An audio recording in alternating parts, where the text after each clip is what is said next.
but he must be punished.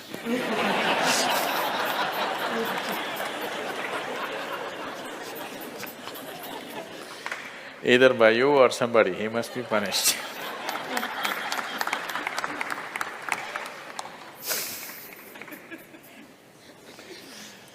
Oh, what kind of punishment do you normally give to people? Already enough punishment has been given, isn't it? Already it's been given. The ugliness, the nastiness, the silent treatment, everything has happened. So what more punishment you want to give? Your thing is there is no remorse on the other side. There's no remorse on the other side because people are doing what they want to do, not what you want them to do, always.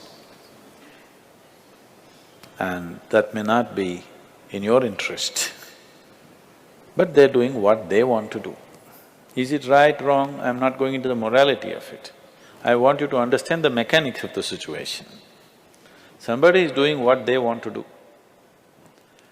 Now you think they must be punished. Probably they have not broken any law, otherwise they would be anyway punished. They're breaking an understanding between two people. Probably you misunderstood the understanding. You believed that these understandings are absolute. They are not. Nowhere in the history of humanity or today or in any time in future will human relationships be absolute. Though every person who gets little romantic believes that this is going to be an absolute relationship, there is no such thing about it. A relationship is a variable, always. You have to conduct it on a daily basis. One day if you don't conduct it properly, it may go somewhere. Yes or no? No, please look at it as it is. You have to conduct it right. So, no, I'm doing my best. Obviously somebody feels your best is not good enough for them. No, I want you to come to terms with this. This is not about… I'm not saying what they're doing is right or wrong, that's not for me to say. All I'm saying is, this is how human beings are functioning for ages and still are. I'm saying, first of all, you need to understand, relationships will never ever be absolute. There will be variables that it's juggling that you have to do. If you're juggling with fireballs, sometimes it'll spill out. Takes lot of skill and attention. Yes or no? You married, many of you. Doesn't it take a lot of skill and attention? Yes. If you don't pay any attention, you don't know what the hell is happening. It takes a lot of attention, isn't it? Someone just called me from some country in Europe and, Sadhguru, I'm just doing housework, come and save me.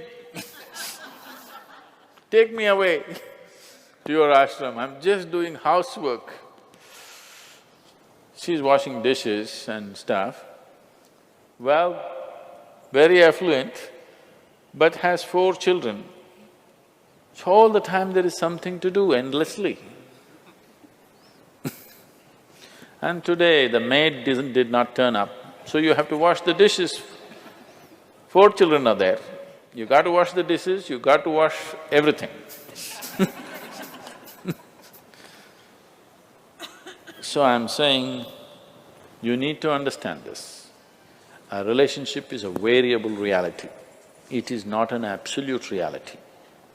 If you want to have an absolute relationship, you must hold relationships with the dead. That's the reason why a lot of people choose God, because it's an absolute. You can handle it whichever way you want. If you didn't think of him for 10 days, and on the 11th day if you think of him, he's still there. You do that to your husband or wife or somebody, then something else will happen. You went away, got busy, forgot about God for 3 years. Again you can think, still there. So if you want to have an absolute relationship, you should not choose human beings. Human relationships are variables, needs lot of attention. So that's why some people decide in their life they don't have the time and the energy to manage such things, so they take another path where there is no such obligation. They close their eyes, they're by themselves, they don't care who is around them, what's around them.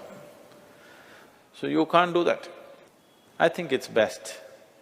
In trying to punish somebody, you will only end up punishing yourself. They're doing what they want to do. It's best that you see what is it that you really want with your life. You don't have to react to them and do something stupid like them. You just have to sit down and look at this. When your illusions are broken, you're disillusioned right now. It's a very good thing. If your illusions are broken, that means life is bringing you closer to reality, isn't it? So this is an opportunity for you to sit down and see, what is the nature of my life? Why is it? See, this piece of life is a complete piece of life, isn't it so? Is it half a life? Are you a half a life or a full life? Full life. Why is it that it feels so incomplete that it needs another person to fill this life? Why is it? It's time to look at it, isn't it? If this is a full life, this is complete by itself. But right now, you made it in such a way that this cannot exist with that one and that one, without that one and that one and that one. So somewhere it's an incomplete life, or at least it has not realized the fullness of its nature, isn't it? This is a complete piece of life, packed with creator and creation together. Very great combination. This is a time when life knocks at your door like this, it's time you look deeper rather than reacting and trying to fix somebody else. Punishing somebody else is not going to transform your life, not going to make your life beautiful in any way. Some sick satisfaction you'll have for 2 days, after that you'll feel guilty about that also. Yes, initially when this emotion is hot, it gives you satisfaction. After some time when you look back, you'll feel ashamed of yourself. So don't go that way. This is an opportunity. Somebody is opening up a spiritual dimension for you, really. Somebody is making you realize how fragile all these things are. They can cheat you, they can run away, they can divorce you, or they can fall dead, isn't it? If they fall dead, you wouldn't think that he cheated me.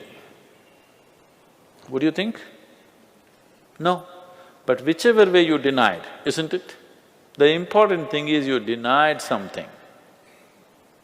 How he did it is not the problem. He denied you something either by death or divorce or cheating or whatever you call it. But essentially you got denied. You can be denied only because you are in a certain illusory state of believing that this is half a life and it needs another half from somewhere. No, this is a complete life. If you blossom as a complete life, you will see relationships will be of a completely different nature. It will be more of coming together and sharing, not of extracting. It has to transform. If it has to transform, you have to transform. This is a great opportunity somebody has given you. Stop using this word, somebody cheated me. Just say somebody is pushing you towards ultimate reality from an illusory state. We must thank that person. We must be grateful. Instead of keeping you in an illusion, instead of keeping you in your life for a whole lifetime, so soon they're making you realize this. Otherwise you will know this at the time of your death. Yes. You'll know at the time of your death, when you're dying, I'm scared, why don't you come with me? You'll say, no. So at that last moment, instead of knowing, it's better to know now.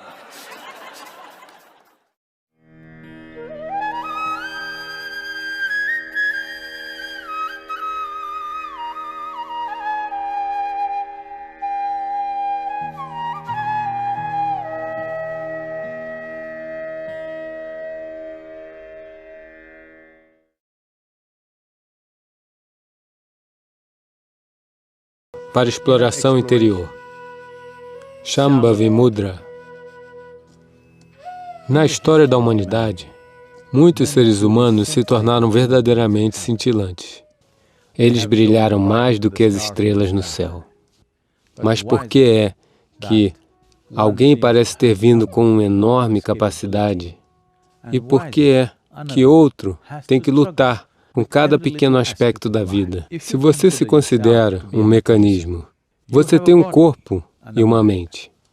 Você pode ter um ótimo corpo e uma ótima mente, mas o que chamamos de graça é aquilo que lubrifica. Sem a necessária lubrificação, você fica preso em todos os pontos. Muitas pessoas assim estão aqui, nesse planeta. Inteligentes, capazes, mas em todos os momentos de suas vidas, elas ficam presas, porque não há lubrificação. Por isso é importante que um ser humano tenha um elemento de graça em suas vidas. Shambhavi Mudra é um processo. É como abrir uma janela, de modo que a pessoa se torne receptiva à graça. Sente-se confortavelmente, em uma postura de pernas cruzadas. Mantenha a coluna confortavelmente ereta.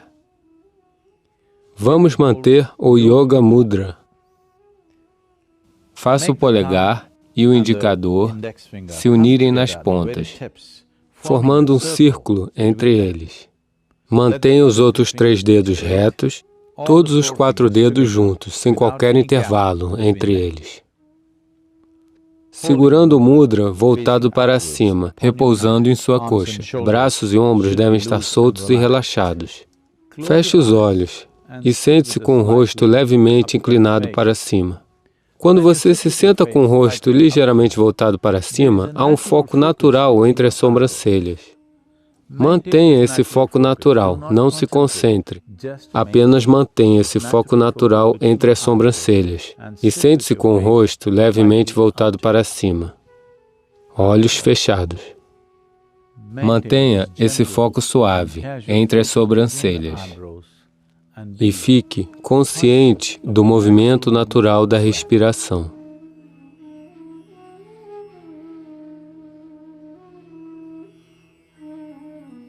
Mantenha-se sentado assim por 3 a 6 minutos. Yogarato va bhogarato va sangarato va sangavihinaha yasya brahmani ramate cittam yasya brahmani ramate cittam nandati nandati nandate va nandati nandati nandate va.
Tome seu próprio tempo. Leve o seu próprio tempo. Lentamente, muito lentamente. Abra os olhos.